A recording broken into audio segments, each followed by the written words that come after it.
അസ്സലാമു അലൈക്കും വറഹ്മത്തുള്ളാഹി. അൽഹംദുലില്ലാഹി വസ്സലാത്തു വസ്സലാമു അലാ റസൂലില്ലാഹി വഅലാ ആലിഹി വസ്വഹാബിഹി അജ്മഈൻ. അമ്മാ ബഅദ്. ഇനി നമ്മൾ സൂറത്തുൻ നിസാ 4-ാമത്തെ അധ്യായം, ഇനി 6-ാമത്തെ ആയത്ത് പോയി നോക്കാം. അഊദു ബില്ലാഹി മിനശ് ശൈത്വാനിർ റജീം. ബിസ്മില്ലാഹിർ റഹ്മാനിർ റഹീം. വബ്തലുൽ യതാമാ ഹത്താ ഇദാ ബലഗുൻ നികാഹ്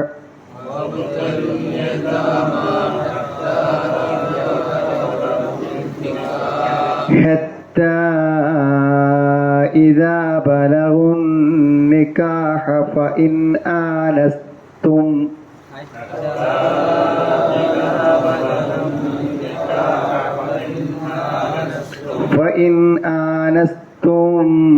منهم رشدا فادفعوا إليهم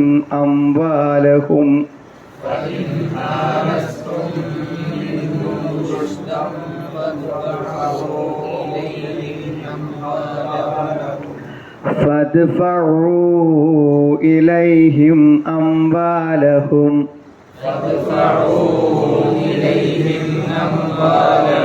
ولا تأكلوها إسرافا وبدارا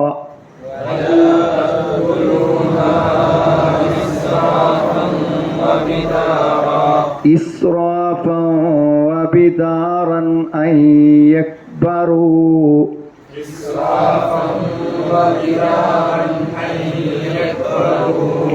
ومن كان غنيا فليستعفف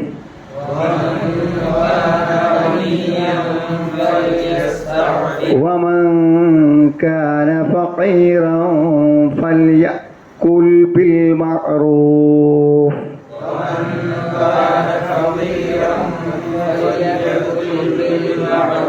فإذا دفعتم إليهم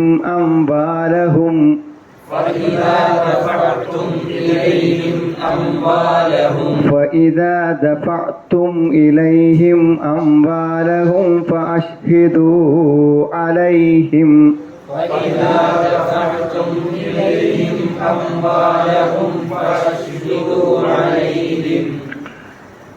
وكفى بالله حسيبا.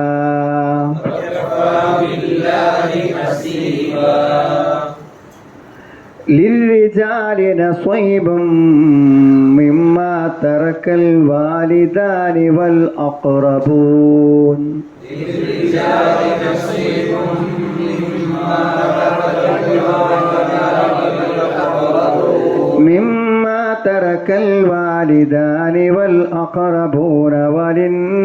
وللنساء نصيب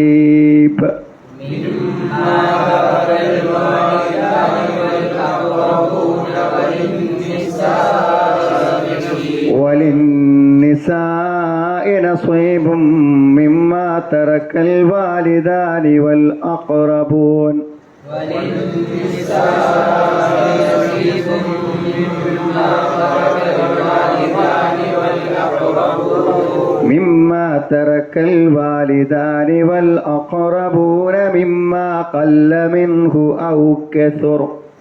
والأقربون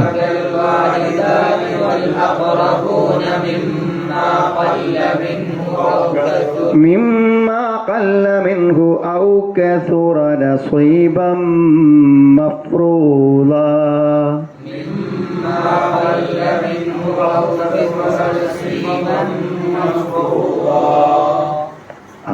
നോക്കൂ. അപ്പോ കഴിഞ്ഞ ആയത്തിൽ നമ്മൾ വായിച്ചത് ഓർമ്മ ഉണ്ടായിരിക്കും. അതായത് തൻ്റെ ഇടമില്ലാത്ത ആളുകൾക്ക്, പോഷന്മാർക്ക്, വിഡ്ഢികൾക്ക്, സമ്പത്ത് കൈകാര്യം ചെയ്യാൻ കഴിയാത്ത ആളുകൾക്ക് നമ്മൾ സമ്പത്ത് വിട്ടുകൊടുക്കരുത് എന്ന് പറയുന്നു. അത് അങ്ങനത്തെ ആളുകൾക്ക് വേണ്ട ഭക്ഷണവും വസ്ത്രവും എല്ലാം കൊടുക്കുക, അവരോട് നല്ല നിലക്ക് പെരുമാറുക. എന്ന് പറഞ്ഞിട്ടാണ് നിർത്തിയിട്ടുള്ളത്. ഇനി അതിൻ്റെ ഒരു അനുബന്ധം തന്നെയാണ് ഇനി തുടർച്ചയായിട്ട് പറയുന്നത്. അതായത് അനാഥകളുടെ സ്വത്ത് കൈവശം വെച്ചിട്ടുള്ള ആളുകൾ എന്ത് ചെയ്യണം? അവർക്ക് ആ സമ്പത്ത് പ്രായപൂർത്തിയാകുമ്പോൾ തിരിച്ചു നൽകണം എന്നതാണ്. അപ്പം ഇതിലൊരു പൊതു തത്വം നമ്മൾ ഇന്ന് മനസ്സിലാക്കാൻ പോകുന്ന ഒരു പൊതു തത്വം, തൻ്റെ ഇടമുള്ളവരെ പണം കൈകാര്യം ചെയ്യാൻ പാടുള്ളൂ എന്നുള്ളതാണ്. സാമ്പത്തിക വിനിമയത്തിൽ ഏറ്റവും അധികം അബദ്ധങ്ങൾ സംഭവിക്കുന്നതാണ് നമ്മുടെ എല്ലാം ജീവിതത്തിൻ്റെ ഏറ്റവും വലിയ ദുരന്തം. ഇന്നൊരാൾ എഴുതിയ ഒരു കഥയുടെ സാരം, അയാൾ പറയണത് വിവാഹം കഴിഞ്ഞ് എന്ത് ചെയ്തു വെച്ചാൽ, വിവാഹം കഴിഞ്ഞ ഉടനെ അയാൾ ജീവിക്കാൻ നിവർത്തില്ലായിട്ട് ഗൾഫിൽ പോകാൻ തീരുമാനിച്ചു. അപ്പോൾ അവിടെ അയാൾ സൗദിയിൽ 500 റിയാലിന് ആണ് പണി കിട്ടിയൊരു ഹൗസ് ഡ്രൈവറായിട്ട്. അപ്പോൾ പോണ സമയത്ത് അയാളുടെ വൈഫ് വളരെ വിഷമം പ്രകടിപ്പിച്ചു. വിവാഹം കഴിഞ്ഞ് ഉടനെയാണ് പോക്ക്. പറഞ്ഞു, ഞാൻ 2 വർഷം ഒരു വീട് വെക്കും, പോരും. പക്ഷെ അവിടെ ചെന്നു. അയാൾ ഏകദേശം 15 വർഷത്തിലേറെ അവിടെ നിന്നു. അതുകൊണ്ടൊന്നും അയാൾക്ക് വീടുണ്ടാക്കാൻ പറ്റിയില്ല. വീടുണ്ടാക്കാൻ വേണ്ടി ഒരുങ്ങിയപ്പോൾ എന്ത് ചെയ്തു വെച്ചാൽ, വളരെ കുറഞ്ഞൊരു സംഖ്യക്ക് വീടുണ്ടാക്കാൻ തീരുമാനിച്ചപ്പോൾ നാട്ടുകാരും എൻജിനീയർമാരും കോൺട്രാക്ടർമാരും ഒക്കെ പാടെ കൂടി വീട് ഭയങ്കര വീട് ആക്കി. പിന്നെ ആ വീട്ടാൻ പറ്റാത്ത കടമായി. ആയി ടെൻഷനായി. ഭാര്യ മരിച്ചു. പിന്നെ മക്കളൊക്കെ വിവാഹം കഴിച്ച് ഓരോ വഴിക്ക് പോയി. അവസാനം അയാളും ഗൾഫിൽ നിന്ന് മരിച്ച് നാട്ടിലേക്ക് എത്തിയതാണ്. അപ്പോൾ സത്യത്തിൽ അയാൾ സാമ്പത്തികമായി ഞാൻ എവിടെ പോകണം, ഞാൻ എങ്ങനെ സമ്പാദിക്കണം, എൻ്റെ കുടുംബത്തിന് എങ്ങനെ ഉപയോഗിക്കണം, ഞാൻ എന്ത് ചെലവഴിക്കണം, എൻ്റെ വരുമാനം എന്ത്, ഇതൊക്കെ വളരെ വലിയ കാഴ്ചപ്പാട്. ഈ കാഴ്ചപ്പാടുകളില്ലാത്ത ആളുകൾക്ക് ഈ സമൂഹത്തിൻ്റെ മനുഷ്യരാശിയുടെ മൊത്തം നിലനിൽപ്പിൻ്റെ ആധാരമായിട്ടുള്ള പണം, അതൊരു രാഷ്ട്ര തലവന്മാരായാലും ആരാണെങ്കിലും പണം കൈകാര്യം ചെയ്യുക എന്നതിന് എന്തുണ്ട്, ഇസ്ലാം വളരെ വലിയ പ്രാധാന്യം നൽകിയിട്ടുണ്ട്. അപ്പം അതെന്താണ്? അത് പണം ചെലവഴിക്കുന്നിടത്തുള്ള തൻ്റെ ഇടമെന്ന് പറഞ്ഞാൽ എന്താണ്? ഒന്ന്, മതപരമായ നിയമങ്ങൾ അറിയണം എന്നാണ് ഇമാം ഷാഫി റഹ്മത്തുള്ളാഹി പോലെ ആൾക്കാർ പറഞ്ഞത്. അതിലുപരി എല്ലാവരും പൊതുവായി പറഞ്ഞ കാര്യം, എവിടെ ചെലവഴിക്കാൻ പാടില്ല, എവിടെ ചെലവഴിക്കണം എന്നതിനെക്കുറിച്ച് വളരെ വ്യക്തമായ കാഴ്ചപ്പാട് വേണം. അപ്പം നമുക്കൊക്കെ തന്നെ നമ്മുടെ ജീവിതത്തിൽ നമ്മുടെ കയ്യിലൊക്കെ വന്ന പണം നമുക്ക് കിട്ടിയ തോതനുസരിച്ച് നമ്മൾ പ്രയോജനപ്പെടുത്തിയോ, അതോ അബദ്ധമായ ചില ആഗ്രഹങ്ങളും സങ്കല്പങ്ങളും വിചാരങ്ങളും ഒക്കെ നമ്മുടെ സമ്പത്തിന് നമുക്ക് നഷ്ടപ്പെടുത്തിയോ എന്നൊക്കെ നമ്മൾ വളരെ ഗൗരവത്തോടെ ആലോചിക്കേണ്ട കാര്യമാണ്. കഴിഞ്ഞ ക്ലാസ് പറഞ്ഞ നിങ്ങൾക്ക് ഓർമ്മ ഉണ്ടാവും, എൻ്റെ പൈസ അല്ലേ എനിക്ക് ചിലവാക്കിക്കൂടെ? ആ ചോദ്യത്തെ അർത്ഥം, നമ്മുടെ പൈസ അല്ല, പൈസ എല്ലാവരുതുമാണ്, പണം എല്ലാവരുടേതുമാണ്. അതായത് നമ്മളൊരു ദൂർത്ത് കാണിക്കുമ്പോൾ അത് മറ്റൊരുത്തൻ്റെ അവകാശങ്ങളെയോ അവൻ്റെ ജീവിതത്തെയോ അത് പ്രതികൂലമായി ബാധിക്കുന്നുണ്ട്. അതുകൊണ്ടാണ് പ്രായപൂർത്തി എത്തി തൻ്റെ ഇടമുണ്ട് എന്ന് ഉറപ്പ് വരുത്തി മാത്രമേ അവൻ്റെ ധനം അവന് കൊടുക്കാൻ പറ്റുള്ളൂ. ഈ കൊടുക്കുന്നത് ആരെ പൈസ? അനാഥ കുട്ടിൻ്റെ സ്വത്ത് അവന് കൊടുക്കണമെങ്കിൽ അവൻ എന്തായിരിക്കണം? അത് കൈകാര്യം ചെയ്യാൻ തൻ്റെ ഇടമുണ്ടോ എന്ന്. എങ്ങനെയാണ് കൈകാര്യം ചെയ്യാൻ തൻ്റെ ഇടമുണ്ടോ എന്ന് പരിശോധിക്കുക. അപ്പം അവൻ എന്ത് ചെയ്യാം? ഇടയ്ക്കിടയ്ക്കൊക്കെ കുറച്ച് പൈസ കൊടുത്തു നോക്കുക. അങ്ങനെ കൊടുത്തിട്ട് അവൻ്റെ ഒരു ബുദ്ധി നിലവാരത്തിനനുസരിച്ച് അതിന് സൂക്ഷ്മത പാലിക്കാനും അത് സേവ് ചെയ്യാനും സൂക്ഷിച്ചു വെക്കാനും ഒക്കെ അതിനൊക്കെയുള്ള അവൻ്റെ ഒരു അർഹത പരിശോധിക്കണം. എന്നിട്ട് അവൻ്റെ സ്വത്ത് അവന് കൊടുക്കാൻ പറ്റുമെന്നാണ്.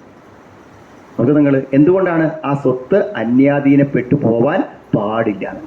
അപ്പോൾ നമ്മളൊക്കെ ശ്രദ്ധിക്കേണ്ട കാര്യമാണ്, നമ്മുടെ പണം ചെലവഴിക്കുന്നിടത്ത് എൻ്റെ പൈസ അല്ലേ, എനിക്കിപ്പോൾ എങ്ങനെ ചെലവാക്കിക്കൂടെ എന്ന ചോദ്യത്തിന് എന്തില്ല, യാതൊരു പ്രസക്തിയുമില്ല എന്ന് നമ്മൾ മനസ്സിലാക്കണം. നമുക്ക് ചെലവാക്കാം, നമുക്ക് അവകാശമൊക്കെ ഉണ്ട്. പക്ഷേ പണം എന്നതിൻ്റെ ഒരു മൂല്യമുണ്ട്. ആ മൂല്യം പരിഗണിക്കാതെ ചെലവാക്കാൻ പണത്തിൻ്റെ ഉടമസ്ഥനും അവകാശമില്ല. അങ്ങനെ ഉണ്ടെങ്കിൽ അവൻ്റെ പൈസ അല്ല, എന്തെങ്കിലും കാണിച്ചോട്ടെ വെച്ചാൽ പോരെ, അവൻ കൊടുത്തൂടെ? അവനെ പരിശോധിച്ച് പണം കൊടുക്കാൻ പറ്റുമോ എന്നൊക്കെ ചിന്തിച്ച് പഠിച്ചിട്ടേ അവന് കൊടുക്കാൻ പറ്റുള്ളൂ എന്ന് പറയുമ്പോൾ പണത്തിന് അത്രയും മൂല്യമുണ്ട്. അപ്പോൾ അത് കൊടുക്കുമ്പോൾ എന്ത് ചെയ്യണം? അങ്ങനെ വേണം. എന്നാൽ ഇത് സൂക്ഷിച്ചു വെക്കുന്ന ആൾ എന്ത് ചെയ്യാൻ പാടില്ല, അതിന് ദുരുപയോഗപ്പെടുത്താൻ പാടില്ല. അയാൾ ആവശ്യത്തിന് അതിന് ചെലവഴിക്കാമെന്ന് പറഞ്ഞാലും പരമാവധി പരിശുദ്ധി പാലിച്ചുകൊണ്ടാണ് മുന്നോട്ട് പോകേണ്ടതെന്ന്. പിന്നെ നമുക്കിന്ന് വരുന്ന ഭാഗം അനന്തരാവകാശം. അനന്തരാവകാശം എന്ന് പറയുമ്പോൾ ഈ ജാഹിലിയ കാലഘട്ടത്തിലൊക്കെ എങ്ങനെയാണെന്ന് വിചാരിച്ചാൽ കുട്ടികൾ, സ്ത്രീകൾ ഇവർക്കൊന്നും അവകാശം കൊടുക്കില്ല. അപ്പോൾ നല്ല ആരോഗ്യമുള്ള ചെറുപ്പക്കാരായ ആളുകൾ പറയും തരും, യുദ്ധം ചെയ്യാൻ കഴിവുള്ളവർക്ക് അനന്തരാവകാശത്തിന് അർഹതയുള്ളൂ എന്നാണ് ജാഹിലിയ സംഘം. അതുകൊണ്ട് ദുർബലന്മാരായ ആളുകൾക്കൊന്നും പണത്തിന് അവകാശമില്ല, അത് ഓൽക്കൊന്നും കൊടുക്കില്ല. ഈ സമ്പ്രദായങ്ങളെ മാറ്റിയെടുക്കാൻ വേണ്ടിയിട്ടാണ് എന്തായത് ഇസ്ലാം കൃത്യമായ ഓഹരി വിഹിതങ്ങൾ എല്ലാവർക്കും നിശ്ചയിച്ചു. ഇസ്ലാമിൻ്റെ അനന്തരാവകാശ നിയമങ്ങൾ എന്ന് പറഞ്ഞാൽ അത് അത്രയും കൃത്യതയും ശാസ്ത്രീയവുമായിട്ടുള്ള കാര്യങ്ങളാണ്. അതുകൊണ്ട് തന്നെ അള്ളാഹു ഒരാൾക്ക് നിശ്ചയിച്ച വിഹിതം അതിലേതെങ്കിലും നിലക്ക് നമ്മൾ കൈകടത്തുന്നതോ ആ അവകാശം കൊടുക്കാതിരിക്കുന്നതോ വളരെ ഗുരുതരമായിട്ടുള്ള തെറ്റാണ്. ഞാൻ കഴിഞ്ഞ പ്രാവശ്യം പറഞ്ഞു, നമ്മൾ ഒരാൾ മരിച്ചാൽ മാത്രമേ അയാൾ സ്വത്തിൽ അവകാശമുള്ളൂ. എനിക്ക് എത്ര സ്വത്തുണ്ടെങ്കിലും എൻ്റെ മക്കൾക്കോ മറ്റുള്ളവർക്കോ ഒന്നും അതിൽ അവകാശമില്ല. എപ്പോഴും അവകാശം ഉണ്ടാവുള്ളൂ? ആ സ്വത്തിൻ്റെ ഉടമസ്ഥത എന്നിൽ നിന്ന് മാറുമ്പോൾ, ആ സ്വത്തിൻ്റെ ഉടമസ്ഥത ഞാൻ മരിക്കുമ്പോൾ എൻ്റെ സ്വത്തിൻ്റെ ഉടമസ്ഥ എനിക്ക് നഷ്ടപ്പെട്ടു, അപ്പം മാത്രമേ അവർ അവകാശികളാവുന്നുള്ളൂ.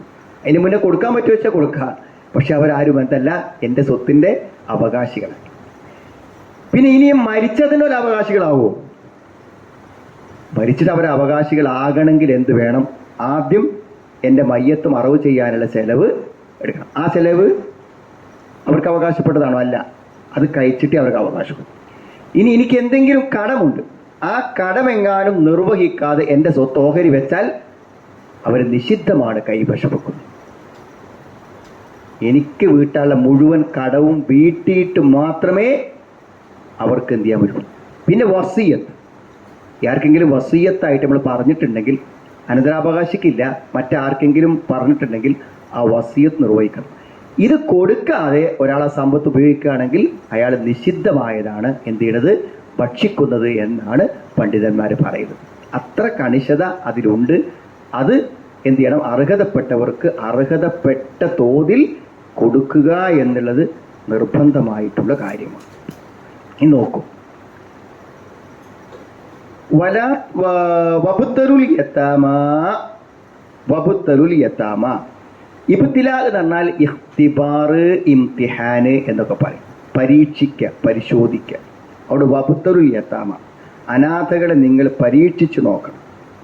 എങ്ങനെ പരീക്ഷിച്ച് നോക്കുക എന്ന് ചോദിച്ചാൽ എന്ത് ചെയ്യണം? ആ അനാഥക്ക് എന്ത് ചെയ്യുക? എന്തെങ്കിലുമൊക്കെ പിന്നെ എന്ത് ചെയ്യും? എന്തെങ്കിലും കുറച്ച് സമ്പത്ത് അവർ കൊടുക്കുക.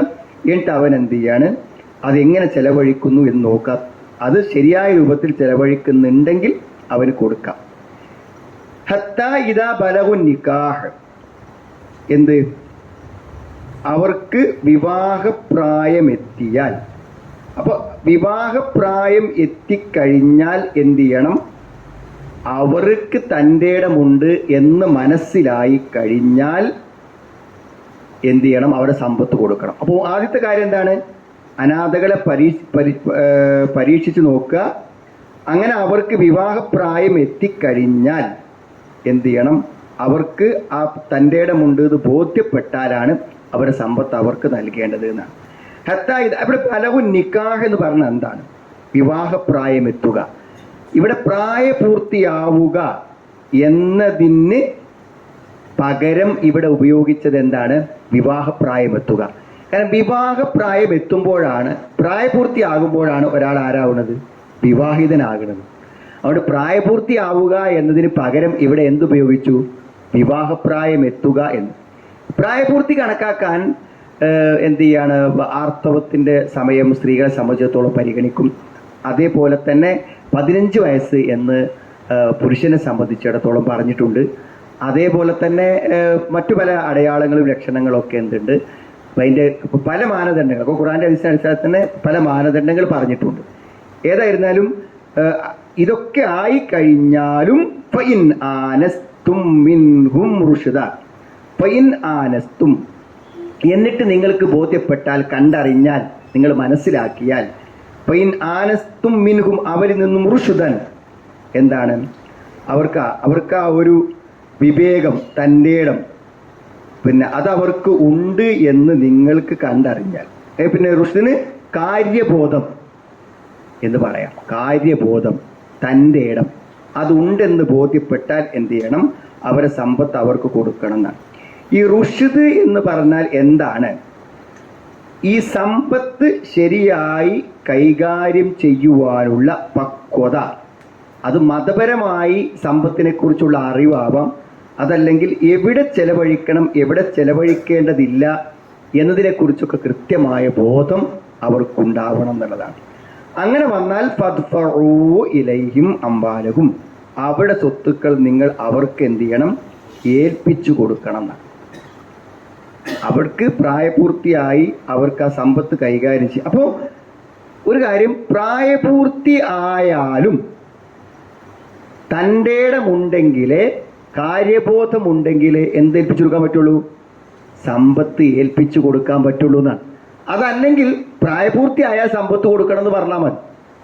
പ്രായപൂർത്തി ആയാലും സമ്പത്ത് കൈകാര്യം ചെയ്യുവാനുള്ള ഒരു അവസ്ഥ എത്തിയിട്ടുണ്ടെങ്കിലാണ്. അപ്പോൾ നേരത്തെ പറഞ്ഞ ആയത്തിൽ വലാത്തു സുഫഹാ, ആ സഫീഹ് എന്നുള്ളതിൻ്റെ ഒരു എതിർ മീനിങ് ആണ് ഏതിനുള്ളത്? റുഷ്ദ് എന്നുള്ളതിനുള്ളത്. സഫീഹ് എന്ന് പറഞ്ഞാൽ പോഷൻ, വിഡ്ഢി, കൈകാര്യങ്ങൾ ബുദ്ധിപരമായി ചെയ്യാൻ കഴിയാത്ത വ്യക്തി. അതിൻ്റെ വിപരീതമാണേത്? അതിൻ്റെ എതിരായ അർത്ഥമാണ് റുഷ്ദ്. എല്ലാം തൻ്റെ ഇടത്തോടെയും പക്വതയോടുകൂടെയും കൈകാര്യം ചെയ്യാൻ കഴിയുന്ന ആൾക്കാണ് അത് പറയാനാണ്. അപ്പോൾ അപ്പോഴേ സമ്പത്ത് എന്ത് ചെയ്യാൻ പറ്റുള്ളൂ? കൊടുക്കാൻ പറ്റുള്ളൂ എന്നുള്ളത്. അപ്പോൾ സമ്പത്ത് കൈകാര്യം ചെയ്യുക എന്നുള്ളതിന് ശരിയായിട്ടുള്ള എന്ത് വേണം? തൻ്റെ ഇടവും കാര്യബോധവും വേണം. അപ്പോൾ കാര്യബോധമില്ലാത്ത ഒരാൾ, ഈ വിഷയമൊക്കെ മാറ്റി നിർത്തിയിട്ട് നമുക്ക് പറയാം, കാര്യബോധമില്ലാത്ത ഒരാൾ പണം കൈകാര്യം ചെയ്യാൻ പാടില്ല. പണം കൈകാര്യം ചെയ്യുന്ന ആളുകൾ ആ പണം വളരെ കൃത്യതയോടെയാണോ കൈകാര്യം ചെയ്യുന്നതെന്ന് ഉറപ്പ് വരുത്താൻ നമ്മൾ പണത്തിൻ്റെ ഉടമസ്ഥനാണെങ്കിലും നമുക്ക് ബാധ്യതയുണ്ട് എന്ന് കൂടെ നമുക്കിതിൽ നിന്ന് എന്ത് ചെയ്യാൻ പറ്റും? മനസ്സിലാക്കാൻ പറ്റുന്നതാണ്. പിന്നെന്താ വേണത്? വലാ തഅ്കുലൂഹാ ഇസ്റാഫൻ വബിദാറൻ അൻ യക്ബറൂ. വലാ തഅ്കുലൂഹാ, നിങ്ങൾ അതെന്ത് ചെയ്യരുത്? ഭക്ഷിക്കരുത്. വലാ തഅ്കുലൂഹാ, നിങ്ങളത് തിന്നരുത്. ശരിക്ക് ആ സമ്പത്ത് തിന്ന മാത്രമല്ല, വ്യത്യസ്തമായിട്ടുള്ള ഉപയോഗങ്ങൾക്ക് അനാഥൻ്റെ സ്വത്താവുമ്പോൾ അതിനെന്ത് ചെയ്യുക? കടം കൊടുക്കാമെന്ന് പറഞ്ഞ അഭിപ്രായക്കാരുണ്ട്. അതിനെ പരിപോഷിപ്പിക്കാൻ വേണ്ടിയിട്ട് അത് ഇൻവെസ്റ്റ് ചെയ്യാന്ന് പറഞ്ഞ ആൾക്കാരുണ്ട്. ഈ കർമ്മശാസ്ത്രത്തിൽ വ്യത്യസ്തങ്ങളായ അഭിപ്രായങ്ങൾ ഉള്ള ഒരു കാര്യമാണത്. പക്ഷെ അതിനെല്ലാം ഇവിടെ ഖുർആൻ ഉപയോഗിച്ച പദം എന്താണ്? വല തഅ്കുലുഹ, നിങ്ങൾ അതെന്ത് ചെയ്യരുത്? ഭക്ഷിക്കരുത് എന്നാണ്.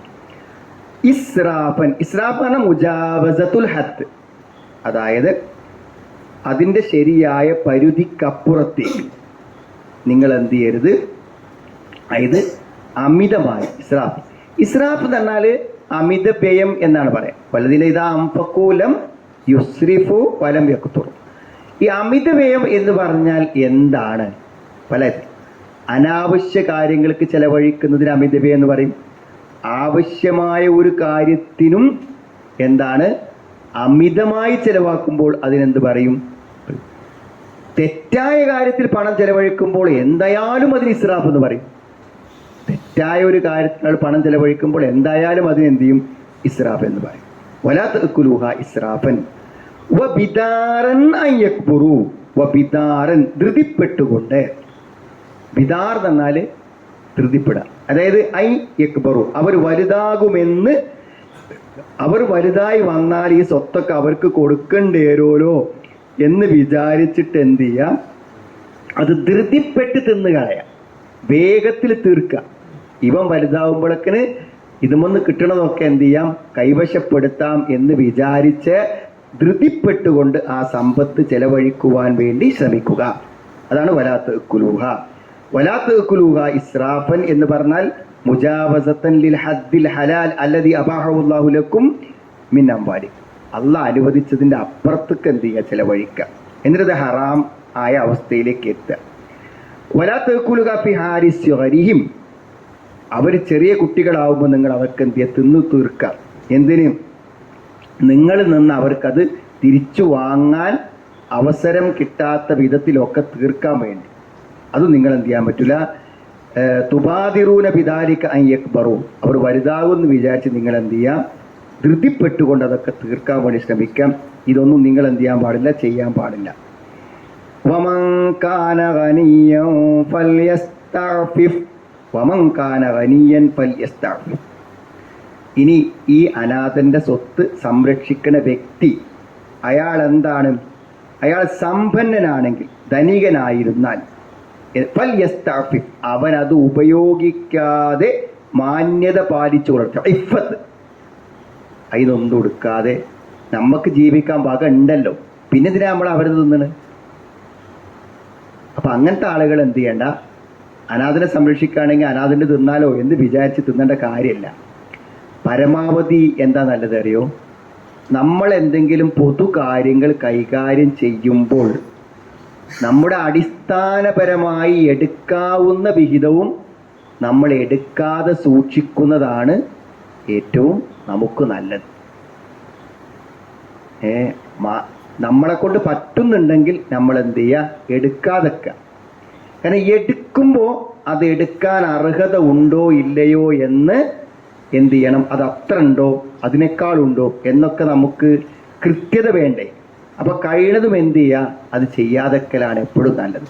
പൊതു കാര്യങ്ങളിലൊക്കെ നമ്മൾ സമ്പത്ത് ചെലവഴിക്കുന്നത് തീരുമാനിക്കുമ്പോൾ നമ്മൾ വളരെ കൃത്യതയോടെ തീരുമാനിക്കണം. അപ്പൊ ചില ആളുകൾ എന്താ വെച്ചാൽ അവരെന്തെങ്കിലും സാധനം വാങ്ങുകയാണെങ്കിൽ 100 കൊട്ടേഷനും പരിചയമുള്ള സ്ഥലമൊക്കെ നോക്കി കുറച്ച് വെക്കും. പൊതു സ്വത്തുക്കളാണെങ്കിൽ എന്ത് ചെയ്യും, പൊതു സ്വത്തുക്കളാണെങ്കിൽ എവിടുന്നാ കിട്ടുന്നത്, ആർക്കാ നമ്മളെ വക ലാഭം വാങ്ങി കൊടുക്കാൻ പറ്റുക, ആർക്കാ നമ്മളെ ഈ കച്ചവടം വേറൊരാൾക്ക് പിടിച്ചു കൊടുക്കാൻ പറ്റുക എന്നൊക്കെ വിചാരിച്ചിട്ട് എന്ത് ചെയ്യാണ്, പൊതു സ്വത്തുക്കൾ കൈകാര്യം ചെയ്യുന്ന ആൾക്കാർ. അതുകൊണ്ടാണ് പലപ്പോഴും ഇങ്ങനത്തെ ടെൻഡർ വിളിക്കുമ്പോഴും സംഗതികളൊക്കെ എന്താണത്, നല്ല സാധനം കിട്ടാത്തതും ഓവർ വില വരുന്നതൊക്കെ എന്താണ്, അങ്ങനെ ആ സ്വത്തുക്കൾ കൈകാര്യം ചെയ്യുമ്പോൾ അതൊന്നും നോക്കണം. നമ്മളിനി കുറച്ച് പൈസ കൂടി വാങ്ങിയാലും പ്രശ്നമൊന്നുമില്ല. പക്ഷെ പുറത്തുനിന്നുള്ള സാധനങ്ങൾ നമ്മൾ എന്തിനെങ്കിലും വാങ്ങുമ്പോൾ എന്ത് ചെയ്യണം, അത് വളരെ ശ്രദ്ധിച്ചും വാങ്ങിയില്ലെങ്കിൽ എന്താ വെച്ചാൽ അതിനേക്കാളും വില കുറവുള്ള മറ്റൊരു സ്ഥലമുണ്ടെങ്കിലോ അതിനേക്കാളും ക്വാളിറ്റിയിൽ സാധനം കിട്ടാനുണ്ടെങ്കിലോ നമ്മൾ ആരായിത്തീരും, കുറ്റക്കാരാവും. ഗവൺമെന്റിൽ പോലും ഒരു സാധനം നമ്മൾ വാങ്ങുകയാണെങ്കിൽ 3 കൊട്ടേഷൻ വിളിച്ചിട്ട് അത് നോക്കിയിട്ട് നമ്മൾ വാങ്ങാൻ പാടുള്ളൂ എന്നാണ് പൊതുകാര്യം. ഇതിൻ്റെ പൊതു നിയമങ്ങളിൽ അങ്ങനെ ഉണ്ട്. അപ്പോൾ നമ്മളൊക്കെ എത്ര സൂക്ഷ്മത പാലിക്കണം. 2-3 ആളുകളോട് ചോദിക്കാതെ നമുക്കും ഒരു പൊതു കാര്യത്തിൽ എന്ത് ചെയ്യാൻ പറ്റൂല, തീരുമാനമെടുക്കാൻ പറ്റൂല. കാരണം നമുക്ക് രക്ഷപ്പെടണമെങ്കിൽ നമ്മൾ അങ്ങനെ തീരുമാനിക്കാൻ പറ്റും. അതുകൊണ്ട് എന്ത് കൈകാര്യം ചെയ്യുകയാണെങ്കിലും നമ്മൾ എന്ത് ചെയ്യണം, ആ സൂക്ഷ്മത പാലിക്കണം. വമൻ കാന ഗനിയ്യൻ ഫൽയസ്തഅഫിഫ്, അതുകൊണ്ട് ആരെങ്കിലും എന്താണ് സമ്പന്നനാണെങ്കിൽ അവൻ എന്ത് ചെയ്യണം, അവൻ അത് ഉപയോഗിക്കാതെ മാന്യത പാലിച്ചു കൊള്ളട്ടെ. വമൻ കാന ഫഖീറൻ ഫൽയകുൽ ബിൽ മഅറൂഫ്, എന്നാൽ ആരെങ്കിലും ദരിദ്രനാണെങ്കിലോ ഫൽയകുൽ ബിൽ മഅറൂഫ്, അവൻ മര്യാദ പ്രകാരം തിന്നുകൊള്ളട്ടെ എന്നാണ്. ഇപ്പൊ ഒരാള് ഈ ചെലവഴിക്കണതും എത്ര ചെലവഴിക്കണം എന്ന് തീരുമാനിക്കാൻ ഒരു മാനദണ്ഡമില്ല. അവിടെ ഇതിനൊരു കണക്കും പറഞ്ഞുതരാൻ പറ്റൂല. എങ്ങനെ പറഞ്ഞുതരാൻ പറ്റുക? ഇപ്പോൾ ഒരു അനാഥക്കുട്ടിൻ്റെ സ്വത്ത് കൈകാര്യം ചെയ്യുന്ന ആ വ്യക്തിൻ്റെ അവസ്ഥ ഉണ്ടാവുള്ളൂ. അയാൾ പരമദരിദ്രനാവും, അല്ലെങ്കിൽ ഭയങ്കര സമ്പന്നനാവും, അപ്പം അയാളുടെ അവസ്ഥയും ഈ സംരക്ഷിക്കപ്പെടുന്ന സ്വത്തിൻ്റെ അവസ്ഥയും ഒക്കെ പരിഗണിച്ചെടുക്കേണ്ട തീരുമാനമാണ്. അപ്പം അത് ആർക്കും അവസാന തീരുമാനം പറഞ്ഞു കൊടുക്കാൻ ആരെക്കൊണ്ടും പറ്റൂല. അതുകൊണ്ട് ഖുർആൻ പറഞ്ഞ എന്താണ്, ബിൽ മഅറൂഫ്. ബിൽ മഅറൂഫ് എന്ന് പറഞ്ഞാൽ മാന്യത പാലിച്ച്, അതിൻ്റെ പിന്നെ മര്യാദ പ്രകാരം. മഅറൂഫ് അത് മര്യാദ പ്രകാരം എന്ന് പറഞ്ഞാൽ സാധാരണഗതിയിൽ ഒരാൾക്ക് എത്രയാണോ എടുക്കാൻ പറ്റുക അത്ര എടുത്ത്, അത് കുഴപ്പമില്ലല്ലോ എന്ന് മറ്റുള്ളവർക്കൊക്കെ തോന്നുന്ന, അതാണ് ചെയ്ത് ശരിയാണ് എന്നെല്ലാവരും അംഗീകരിക്കുന്ന ഒരു ഉറുഫ്, ഒരു പതിവ് പാലിച്ചുകൊണ്ടാണ് എന്ത് ചെയ്യേണ്ടത്, അയാൾ അതിൽ തീരുമാനമെടുക്കേണ്ടത്. فَإِذَا دَفَعْتُمْ إِلَيْهِمْ أَمْوَالَهُمْ فَأَشْهِدُوا عَلَيْهِمْ.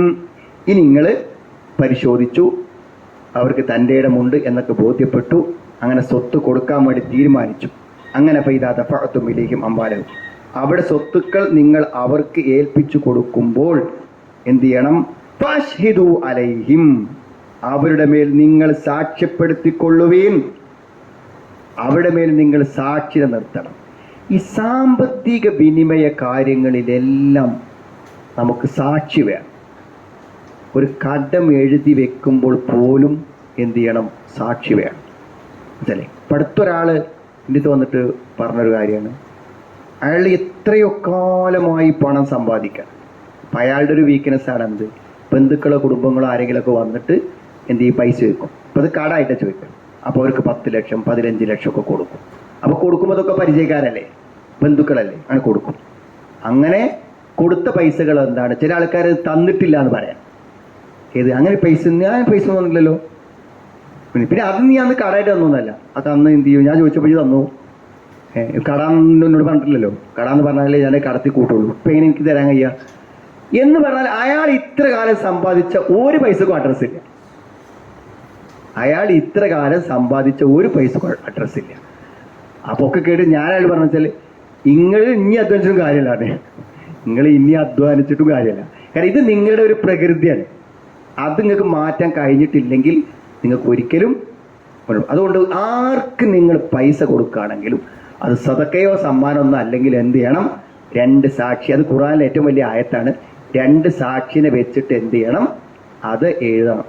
നമുക്ക് എന്ന് തരുമെന്ന് ചോദിക്കാൻ വേണ്ടി മടിയാണ് നമുക്ക്, അല്ലേ? കടം ഒരാൾ വാങ്ങുമ്പോഴേ എന്നാ അപ്പം ഇത് തരാന്ന് ചോദിക്കാൻ മടിയല്ലേ നമുക്ക്? ഇലാജലി മുസമ്മൻ, അവധി എന്നുള്ളത് കടത്തിൽ മസ്റ്റാണ്. അവധി എന്നുള്ളത് എപ്പോൾ തരും എന്നുള്ളത് അയാൾ എന്ത് ചെയ്യണം? പറയണം. കാരണം അത് എന്ന് തരും എന്ന് പറയുമ്പോൾ തന്നെ അവിടെ തീരുമാനമാവുകയാണ്.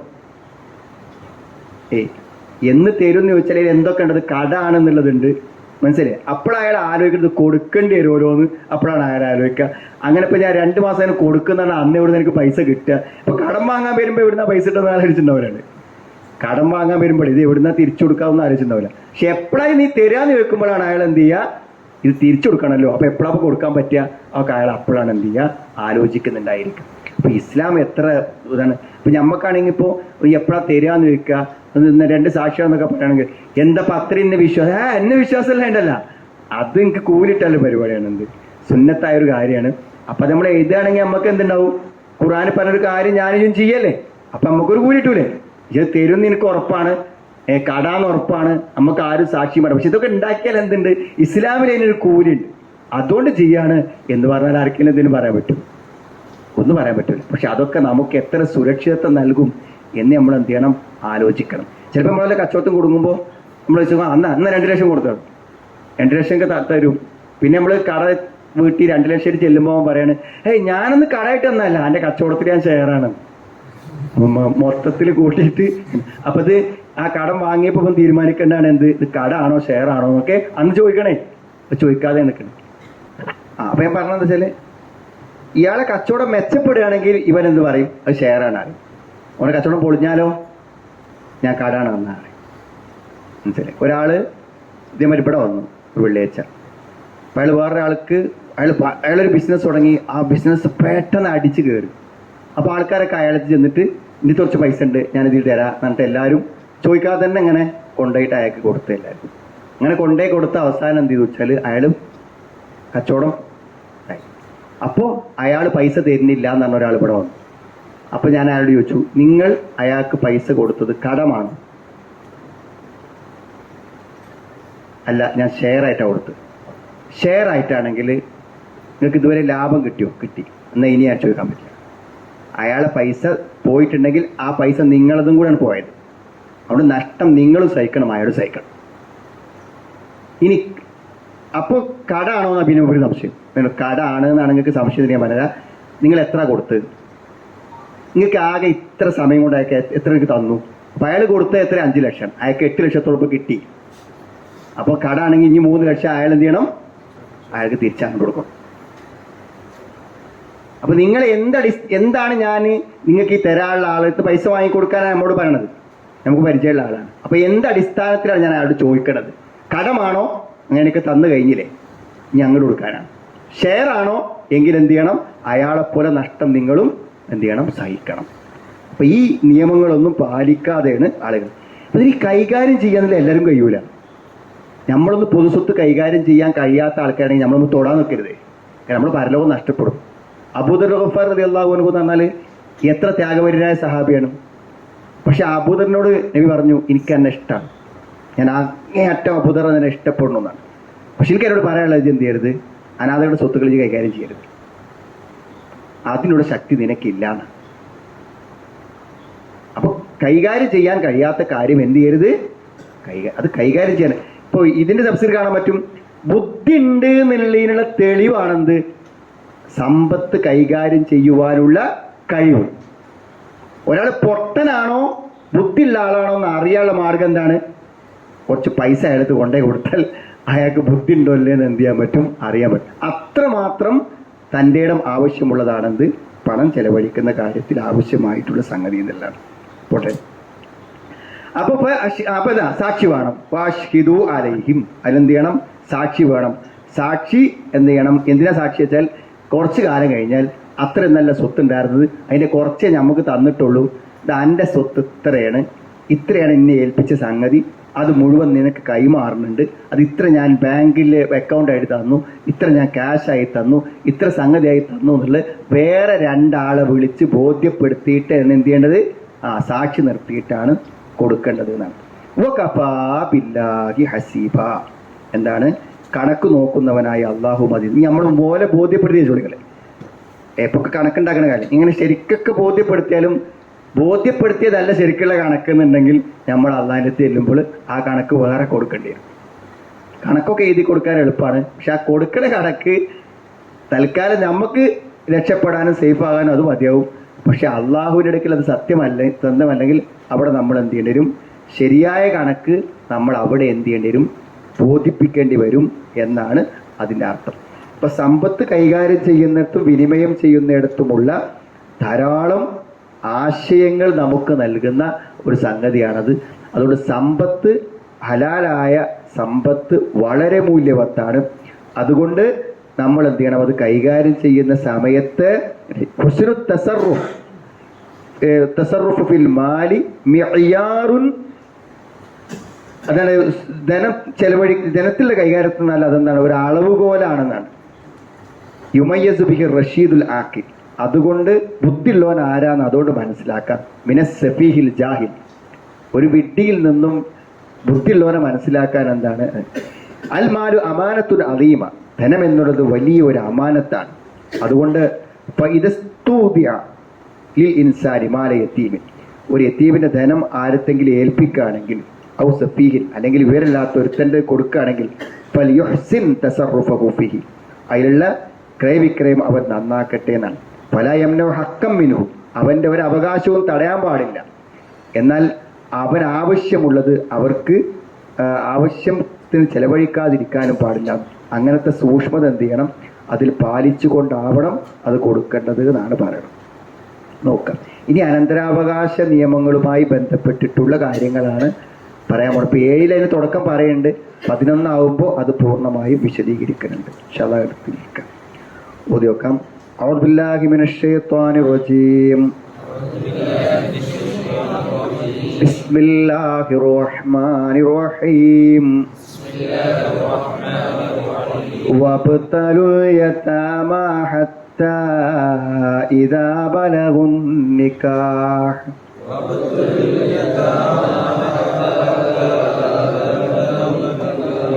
فإن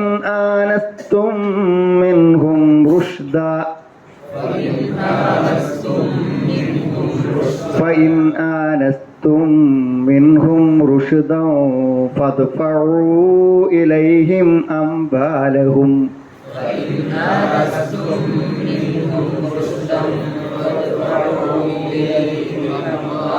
ولا تأكلوها إسرافا وبدارا أن يكفروا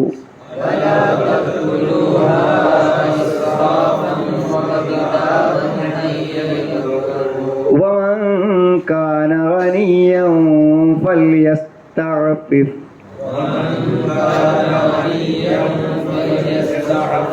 ومن كان فقيرا فليأكل بالمعروف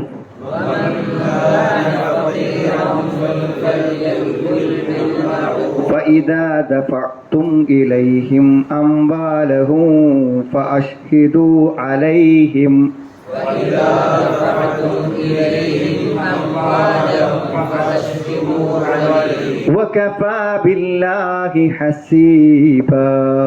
وكفى بالله